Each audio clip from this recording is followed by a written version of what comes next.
জটিল অপারেশনে ৩ বছরের শিশুর প্রাণ বাঁচালো তমলুক মেডিকেল কলেজ হাসপাতালের চিকিৎসক টিম।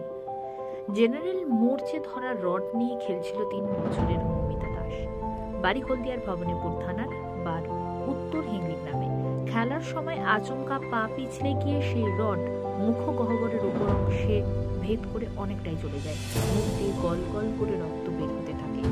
রডবিদ্ধ অবস্থায় বাড়ির লোকজন স্থানীয় হাসপাতালে নিয়ে গেলে চিকিৎসক এসএসকেএম হাসপাতালে রেফার করেন। সেখান থেকে কলকাতা নিয়ে যাওয়ার পথে অনর্গল রক্তপাতে শিশুর শারীরিক অবস্থা খারাপ হচ্ছিল। পরিবারের লোকজন তড়িঘড়ি নিমতৌড়িতে বাঁক নিয়ে অ্যাম্বুলেন্সে তমলুক মেডিকেল কলেজ হাসপাতালে নিয়ে যান। অর্থোপেডিক সার্জন শিবশঙ্কর দের নেতৃত্বে মেডিকেল টিম মুশকিল আসান হয়ে দাঁড়ান। কি হয়েছিল একটু বলুন। পড়েছে ওই রডটা ঢুকে গেছে আর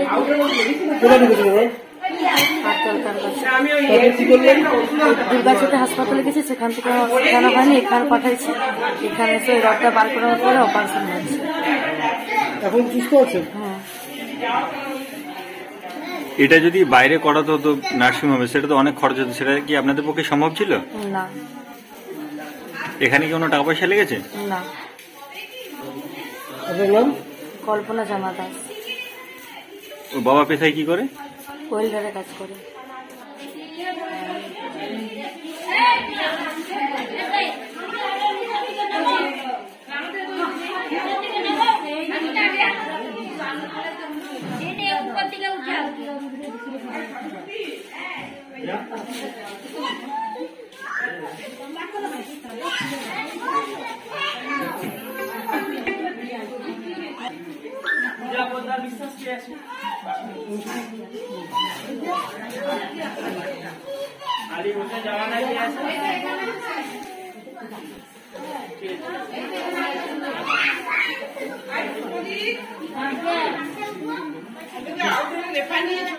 একটা 3 বছরের বাচ্চা একটা পুরনো লোহার জং ধরা রড নিয়ে খেলছিল মুখে দিয়ে, প্রায় 2-3 ফুট রড। এবার হঠাৎ করে সাডেনলিও পা পিছলে পড়ে যায়।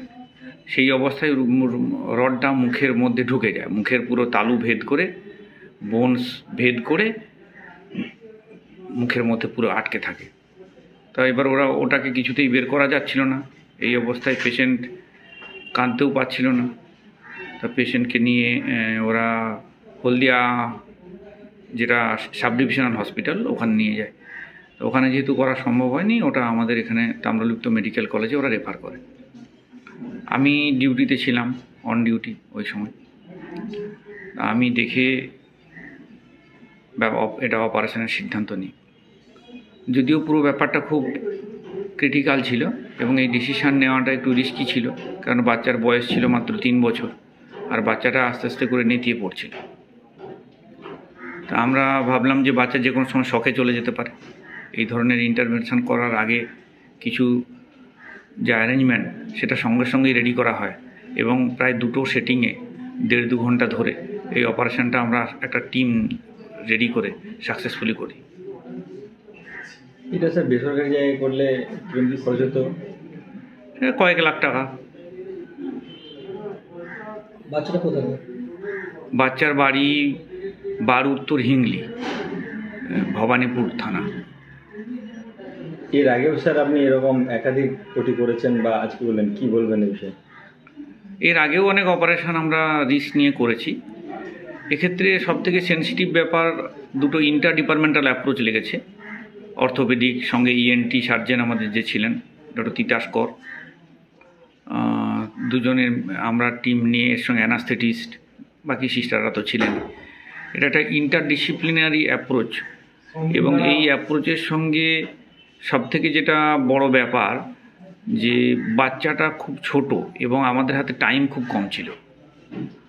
বেশি সময় ধরে বাচ্চাটাকে আমরা যে অবজার্ভ করব, ফেলে রাখবো, অ্যারেঞ্জমেন্ট করব, ট্রান্সফার করব, এ ধরনের কোনো রকম স্কোপই আমাদের হাতে ছিল না। কারণ বাচ্চাটা আস্তে আস্তে, আমি প্রথমেই বললাম যে শকে চলে যাচ্ছিল, মানে নেতিয়ে পড়ছিল। আমার নাম ডক্টর শিবশঙ্কর দে, আমি orthopaedic surgeon, Tamralipta government medical college, assistant professor of orthopaedics.